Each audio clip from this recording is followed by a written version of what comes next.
Básicamente son dos mundos diferentes. Vamos a hablar más de lo que sucede en el sur, a excepción de Australia y Nueva Zelanda en el sur, donde no es solamente Sudamérica. Tenemos recursos limitados, pero tenemos pacientes, tenemos que darle una solución.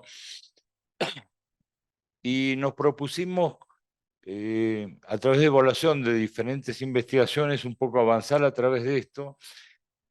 Y finalmente, en el primer estudio, se creó un protocolo basado en imágenes y tomografía, nada inventado por nosotros, es lo que hacía la gente en Ecuador y en Bolivia y en otros países, simplemente lo protocolizamos y lo comparamos contra un tratamiento en el T grave guiado por el monitoreo de PIC, de acuerdo a lo que decía Oriental Foundation. O sea, hay muchas cosas que aún con monitoreo nosotros nos vemos. Y muchas veces pensamos que no podemos hacer cosas porque no vemos, pero se pueden hacer cosas. Y esto creo que el camino es a través de la investigación. Y aún con el protocolo CREVIS, sin un monitoreo de PIC, sin un monitoreo de saturación celular de oxígeno o de presión tisular de oxígeno, podemos dirigir el tratamiento. O sea, la terapéutica dirigida es pensando en el proceso fisiopatológico. Obviamente, si yo tengo una lesión encefálica difusa 3, no es lo mismo que tener una 1 o 4. ¿Hay umbrales críticos? En este caso, al no tener monitoreo, no, pero sí podemos ver una tendencia en el tiempo a través de los cambios clínicos y tomográficos. O sea que con limitaciones, aún en un mundo sin monitoreo, podemos realizar cosas. Y cuando pienso en terapéutica dirigida, es obvio, si yo pienso que la PIC está aumentada, tendría que pensar en la causa y corregir esa causa, y no a todos automáticamente hiperventilar, no a todos ponerle soluciones hiperosmolares. Si tiene convulsiones, daré los anticonvulsivos. Si la fiebre, sabemos que cada grado por 38 más va a aumentar 2 puntos o 3 la PIC, bajaré la temperatura. Y si es un cuadro hipermetabólico, quizás considere aumentar la cantidad de de benzodiazepina o bloqueante muscular o barbitúrico. Obviamente, si hay una disección de la arteria carótida interna, que es poco frecuente, plantearé una reparación vascular. Si hay una lesión ocupante de espacio, neurocirugía, no hay otra cosa.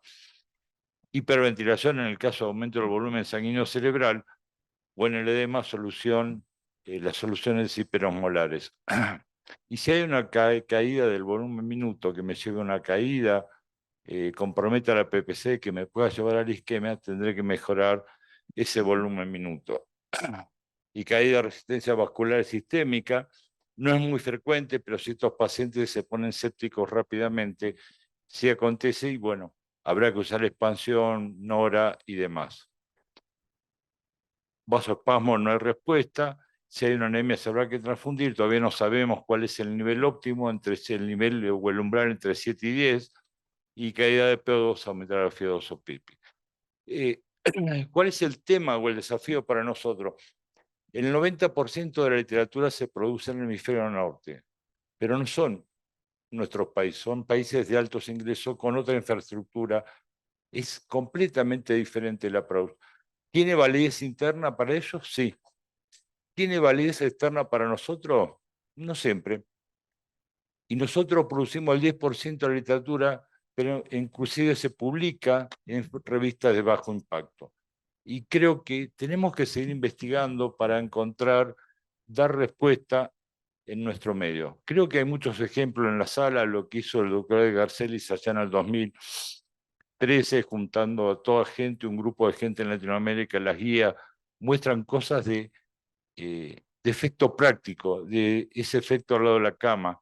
Eh, Aquí hay varios de los que participaron y llevaron adelante ese consenso. Entonces, hay que buscar, creo que hacer una investigación y ver, trasladarlo a la práctica. Nosotros ofrecíamos, esto fue publicado en el 2012, dos protocolos. Fue uno de los papers, es uno de los papers más citados, tiene más de 1.200 citas, y simplemente lo que comparamos fue dos protocolos, y obviamente basado, cuando uno tiene monitoreo, habla de una PIC medida, y cuando no hay monitoreo, es una PIC, cuando uno adivina, es una PIC sospechada, una hipertensión endocraniana sospechada. Ambos grupos tuvieron igual incidencia de neurodeterioro, lo cual no lo cambia no lo cambia en el monitoreo, esto queda claro. ¿Eh? Y en cuanto al el resultado primario, no hubo diferencias significativas en los dos grupos, hubo diferencias en endpoint secundario, como la cantidad de días de internación en terapia, y lo que fue más importante, menos tratamientos cerebro dirigidos. ¿Qué significa? Menos propofol, menor dosis de benzodiazepina, menos días de ventilación mecánica. Y esto es importante, sí, porque realmente ningún tratamiento en medicina crítica, particularmente el neuro, está exento de complicaciones, efectos adversos y demás. Y tener 1,4 días menos de internación en terapia significa tener más disponibilidad de camas. Y en nuestro medio es eso importante. Pero vuelvo a decir, no es el resultado secundario. Entonces, por un lado tenemos, estas son las ventajas de la hipertensión de medida por monitoreo comparada a la documentada. Aparte de la aproximación, es una aproximación por crisis. Yo mido, subió la PIC por encima de 20 o 22, 20 fue en el momento del estudio, ahora 22 el umbral, o el que establezcan en cada lugar, trato y no tengo que continuar ese tratamiento. Es lo que charlábamos ayer en un momento, no tengo que continuar, hago cloruro de sodio hipertónico, un bolo, no tengo por qué continuar una difusión continua, salvo que la PIC no baje o vuelva a subir y lo considere necesario. En cambio, en el otro grupo, donde la hipertensión endocrinal sospechada y básicamente tenemos el Glasgow lo perdemos si el paciente está analgesiado, sedado y a veces bloqueado, nos quedan las pupilas y la tomografía. Y son puntos fijos. Entonces, una tomografía al ingreso, otra a las 48, después de las 72 horas, cuando el médico lo considere necesario. Y al ser tratamientos fijos, lleva a que estén más días en terapia. Esto es un poco que sea sobre la izquierda, es la aproximación cuando uno tiene un monitoreo, detecta la alteración de la PIC o la caída de la PPC y actúa en consecuencia. Y en el otro, pone un tratamiento y por lo menos tiene 48 horas para volver a evaluar. ¿Es menos sexy? Obviamente. No tener monitoreo es.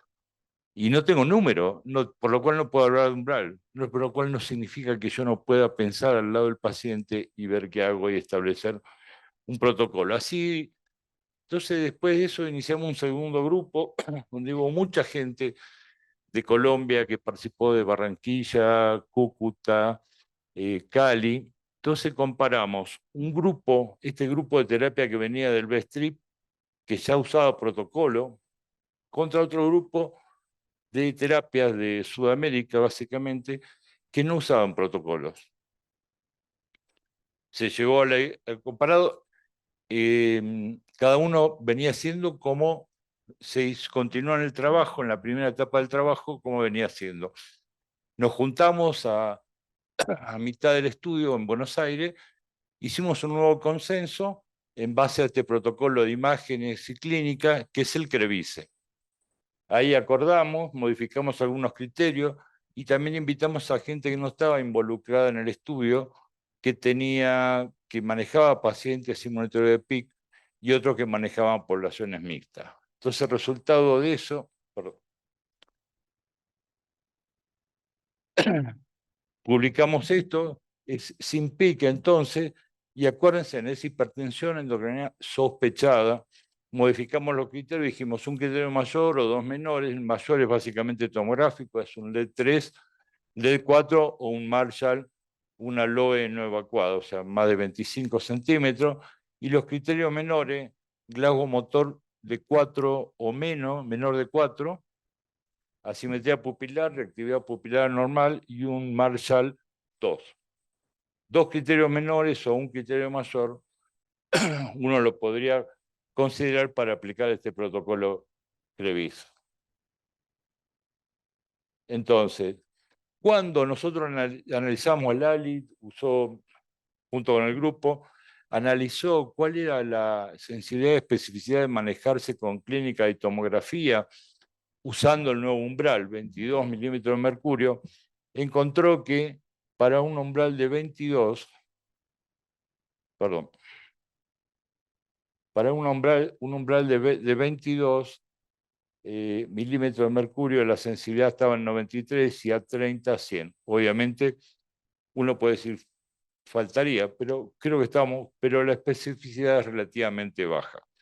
Pero bueno, es un avance en esto.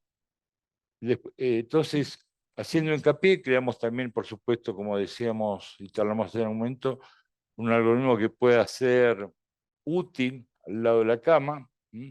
O sea, nosotros definimos si hay sospecha de hipertensión endocrinana, si no la hay, queda en observación y si no, ingresa a parte del protocolo, definimos los criterios, que ya los repasamos, un criterio mayor o dos criterios menores, y este es el timeline, digamos, de tomografía inicial. Muchas veces los pacientes llegan dentro de las primeras 4 horas con respecto al trauma y se repite dentro de las 12 horas un poco más, 24, 48, y respetando el criterio clínico, obviamente, cuando hay que definirlo. Y obviamente en el escalón 1, están las hiperosmolares, como habíamos dicho, y creamos una definición en base a lo publicado, no es que la creamos nosotros, de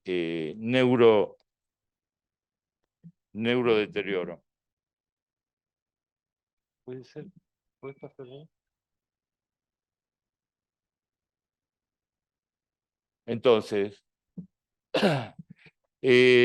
obviamente en esto que implica, como decíamos, el neurodeterioro es una urgencia. Hay que tratar al paciente, estabilizarlo y después llevarlo a la tomografía a ver si tenemos una explicación anatómica de lo que sucede, o sea, implica acción. Neurodeterioro es acción. Y será hiperventilación, cloruro de sodio hipertónico y lo que sea necesario en la hiperventilación. Y en estos escalones, con la misma lógica que les conté ayer, esto fue previo al CIVIC. Usamos esta experiencia del CIVIC, la experiencia de Crevis, y la llevamos al CIVIC, al revés.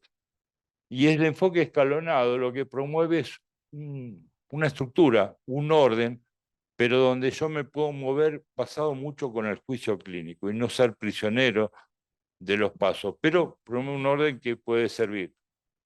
Y acuérdense que en esto quizás es más importante porque no tengo monitoreo, pero tengo los pacientes y tengo que ayudar a resolver el problema. Entonces creamos 3 niveles. Entonces, en el nivel 1 están las hiperosmolares y obviamente mantener un normotémico, la hiperventilación y la hipertónica salina están en infusión continua e incremento de sedación. En el nivel 2, en el nivel 3, como parecido a lo que hemos charlado ayer, siempre y cuando consideremos que el paciente es salvable, consideremos hipotermia, barbitúricos altas dosis y craniotomía descompresiva. Y no tuvimos acuerdo en corticoides, hiperventilar,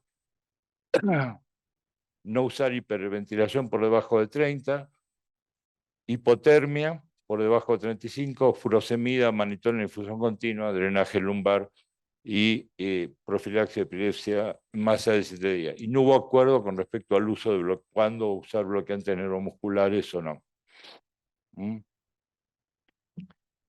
Y por supuesto, esta fue la primera vez para que en el grupo de investigación usamos lo del semáforo, basado en parte, como les he dicho, tiempo 24, 48, 72 o más, Glasgow, alteraciones pupilares y tomografía. Esto es lo que se quedó, la matriz que creamos, y fíjense que básicamente, lo que habíamos dicho, 24 hasta más de 72, las categorías tomográficas cruzado con glaucomotor, 6, 5, 4 menor, y pupilas normales o normales. A diferencia, si recuerdan algo, como ayer habíamos hablado del CIVIC, esto al ser más rígido y no tener, porque no tengo monitoreo, fíjense que independientemente por ahí de categorías, como la 1 o 2 en lesión encefálica difusa, que no tienen mucho, la 1 no se ve y la 2 es mínimo, van a continuar los pacientes analgesia dado se da ventilación, por lo menos, y en la otra categoría, 24 horas, la mitad de ellos, las primeras 48 horas, y recién a partir de las 72 horas se va a poder decalar en el tratamiento. ¿Es perfecto? No. Creemos que es útil, lo que nos dicen mucho, y sabemos que a pesar de que se produjo esto, fue creado en Sudamérica, en muchos otros lugares del mundo, como en Asia, en distintos lugares, se ha aplicado. No sé, es algo que ahora vamos a encuestar y vamos a tratar de entender si es realmente así o no, si se difundió. Entonces, volvemos a la pregunta, pues en el Crevise teníamos la duda, ¿es un protocolo lo que mejora los resultados, o sea, la aplicación de ese protocolo, o es el contenido, la aplicación del contenido de ese protocolo? Protocolo ordena, da una estructura. ¿Eh? Entonces, después en la segunda parte del estudio, esto en la primera parte, fíjense, tener protocolo contra no protocolo es mejor tener protocolo. Las diferencias fueron significativas en el goce extendido a 6 meses y en el análisis compuesto de resultados. La curva de Kaplan-Meier, muy clara antes del CREVIS, o sea, tener protocolo es mejor que no tener protocolo, y después que hicimos el consenso, comparamos entonces, los que tenían protocolo usaban protocolo antes, pudieron comparar usar protocolo nuevo con protocolo viejo. Los que no tenían protocolo pudieron compararse en usar protocolo contra no usar protocolo. Yo sé que al doctor por ahí le parece sorprendente que nos hagamos estas preguntas, pero bueno, esta es nuestra parte del mundo. Hay mucha gente en muchos lugares que no usa protocolo. El sur definitivamente no es, somos muy heterogéneos. Hay lugares que usan, muchos lugares usan protocolo, hay otros tantos que no usan. Entonces, simplemente este es el comparativo. Obviamente que comparado fases sin protocolo con protocolo, los resultados todos fueron mejores con protocolo y no hubo una gran evidencia en comparar protocolo nuevo contra protocolo viejo. Claramente ahí está el goza extendido. Realmente para los que no usaban protocolo, usar un protocolo que los ordenara, tuvieron mejores resultados. Inclusive el manejo fue más ágil en cuanto a cuando al paciente le disminuyo la sedación, la analgesia, porque va integrando lo clínico y lo tomográfico. No, no significa que no lo hiciera antes, simplemente le ofrece. Entonces nosotros tenemos que tener un protocolo, ayuda a tener mejores resultados y seguramente es mucho más eficiente. ¿Cuál es el futuro de esto? Crevis Plus. Yo creo que tenemos una oportunidad en Sudamérica importante, agregarle vaina del nervio óptico. Todas las terapias tenemos ecografía, gran mayoría, o la pupilometría, que se podrían anticipar en 1 hora y media la hipertensión endocraniana, y este más nuevo en el mercado, lo estamos estudiando. Pupilometría se está haciendo un consenso que se va a finalizar la semana que viene, y en Brain for Care estamos avanzando también en un consenso. Esto es monitoreo no invasivo de la PIC. No, acá no hay número, acá hay morfología de la curva. Para los que han monitorizado PIC y se acuerdan muchos años atrás, no solamente buscamos un número, no, no lo digo por usted es mucho más joven que la PIC, muchísimo. Eh, no, no, no, así luce por lo menos. No sé si es verdad, pero así luce. Luce quedar bien. Entonces, lo que analizamos la morfología, nosotros siempre decíamos cuando empezábamos a estudiar la PIC, hay que analizar la morfología, tiene que ver con la compliance, que antecede la modificación de compliance a la modificación del número, del umbral, y la tendencia en el tiempo. Y cómo actúa eso con respecto a las intervenciones terapéuticas. También parece que se anticipa la intervención de grana, obtuvo aprobación de la FDA. Y esto, bueno, son casos en los que estamos en mi hospital estudiando. Este sería un grupo de pacientes que tendría que andar bien por pupilometría, vaina del nervio óptico relativamente bien, y la curva parece adecuada del Brentford Care, pero hay otras cosas que están viniendo. Yo no tengo experiencia en esto, en lo que es ecografía cerebral, lo están utilizando, hay algunos reportes ya publicados, y el Doppler transcraniano, que yo creo que no llega temprano para hipertensión endocrinal. Necesitamos tener números de alrededor de alrededor de de 30, se correlaciona con una PIC cerca de 30, con lo cual creo que es tardío, independientemente. Pero bueno, todo esto se soluciona, todo esto sirve y los protocolos, si hay equipo, creo que tenemos. Está. ¿Y qué está en marcha? Les comento, está en Latinoamérica lo mismo que hicimos en el B-Strip, en adulto, lo estamos tratando de comparar a tratamiento guiado por monitoreo a examen clínico y versus guiado por examen clínico tomográfico en la población pediátrica, que no son adultos chiquitos, son diferentes. Bueno, en esto estamos en este momento con 7 centros distribuidos en América Central y Perú, y comparar el grupo basado en las guidelines pediátricas con el otro grupo que sería el grupo Crevice. Esto presentamos varias veces para obtener el GRAM. Y quiero hacer hincapié en esto, tomando algunas cosas que se habían comentado ayer. Es posible, opinión personal, es posible investigar.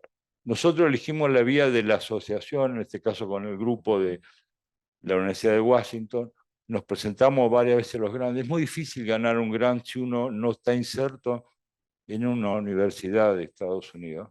Pues tenés que llegar al grant y aplicar en IH o Children o Fogarty a través de eso. Y después de 6 años, que fueron creo que 4 submisiones, finalmente nos aprobaron. Tiene un número de ensayo clínico. Y bueno, esta es nuestra hipótesis. Creo que en 3 años más vamos a poder tener los resultados. Y bueno, obviamente si el estudio es positivo, significa que hay que basarse más en la PIC, y si el estudio es negativo, podremos decir que se creó un protocolo útil y que sirve también. Ahora, eh, y que hay que quizás seguir investigando. De cualquier manera, probablemente no sea para todos los T grave iguales y sea para los subgrupos. En este momento estamos ahí, esto está actualizado al día miércoles. Tenemos un gap, tenemos problemas para llegar. Esto es lo esperado a esta altura, 82, tenemos 42 diferentes cosas, que yo, de barreras aduaneras, burocráticas, esas cosas que son siempre hay luces y sombras, ¿no? En la investigación. Nos tocaron bastante sombras que estamos tratando de superar. Bueno, por ejemplo, en Guatemala, que hay 3 centros, el bloqueo de rutas nos impidió llegar con catéteres de un lado al otro. Bueno, eh, hay instituciones que dicen estar comprometidas con la investigación, pero en la práctica no están así. Uno ve más trabas que otra cosa. Y bueno, los costos aduaneros para importar los catéteres son terribles. Y entonces, y creo que lo más importante no son los monitores, monitorear la PIC, qué sé yo. Lo importante es estar al lado del paciente y que el monitor no sea una barrera ante eso. Y yo creo que toda la noche me quedé pensando, mientras Edgar hablaba en una reunión anoche con muchos de ustedes, están acá ahora, de gente joven y demás, y fíjense lo que ellos están haciendo en la institución, lo que ha hecho Edgar y otros colegas, que hay oportunidades para investigar, sí, siempre hay un montón de preguntas, no solamente en neuro, si bien esto es el esquema, pero es de neuroescepticismo, comparando el infierno, pero hay preguntas de investigación, hay oportunidades con asociación o no, con otros grupos, hay equipo y hay liderazgo. Así que creo que tienen todas las oportunidades y les hago hincapié en que para mí hay que investigar. La mejor combinación es asistencia, docencia, investigación. Esto es una elección personal del perfil que elige cada uno, pero investigar da muchas satisfacciones. ¿Mm? Eh, y entonces, una reflexión, el futuro, lo que decían, el futuro se crea pensándolo en el presente, no cuando es presente, se crea antes. Y eso es en parte creo que es lo que significa investigación, plantearse una investigación. Y es más lindo y más divertido cuando uno lo está planeando porque discute, no que cuando está haciendo la investigación. ¿No? Igual es bueno. Y aceptando estas cosas que planteaban, trabajando, investigando, evaluando en equipo. A ver. ¿Te puedo pedir la siguiente?